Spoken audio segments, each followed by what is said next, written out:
Chapter 1. Iron Curtain Lifted. The radio crackled to life in the dead of night, a static-laced whisper cutting through the silence of a Soviet airbase. It was 1942, and the world was at war. But this transmission wasn't about battles or bombings. It was a distress call, faint, fragmented, but unmistakable.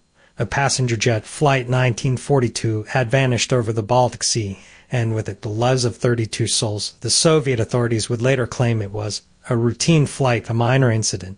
But the truth, buried for decades, was far more sinister. The Baltic Sea in winter is a graveyard of secrets. The water is black as ink, the air thick with the scent of salt and iron. On the night of December 12, 1942, the sky was clear, the stars sharp against the dark.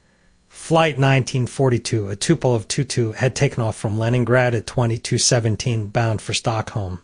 The plane was carrying diplomats, scientists, a cargo hold full of classified documents. The flight plan was simple: across the Gulf of Finland, skirt the Swedish coast, and land before dawn. But something went wrong. The last known transmission came at 23:43. The pilot's voice was calm, almost detached. Mayday, mayday. We are losing altitude. Request immediate assistance. Then nothing. No explosion, no distress beacon, no wreckage. Just silence. The Soviet Air Force scrambled fighters, but by the time they reached the last known coordinates, there was no sign of the plane. No debris, no oil slick, no bodies, as if the jet had simply dissolved into the night. For years, the official story was that Flight 1942 had suffered a catastrophic mechanical failure and crashed into the sea. The whispers persisted.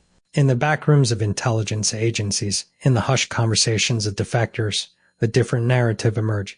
Some said the plane had been intercepted. Others claimed it had been shot down by a Soviet fighter, a tragic case of friendly fire in the fog of war. But the most chilling theory was that Flight 1942 had never been meant to reach Stockholm at all. Declassified documents from the KGB reveal a pattern of disappearances during this period: planes, ships, even entire research facilities vanishing without explanation. The Cold War was still in its infancy, but the paranoia was already deep. Stalin's regime was ruthless in its pursuit of secrecy, and the Baltic Sea, with its treacherous currents and vast emptiness, was the perfect place to hide the truth. Then, in 1991, the Iron Curtain began to lift. The Soviet Union was collapsing, and with it, the walls of silence. A former AGB archivist, now living in exile, came forward with a file marked of Operation Blackout. Inside were intercepted radio transmissions, debriefings from pilots, and a single, haunting photograph. It showed a Tupolev of Tutu identical to Flight 1942 sitting on a remote airstrip in Estonia.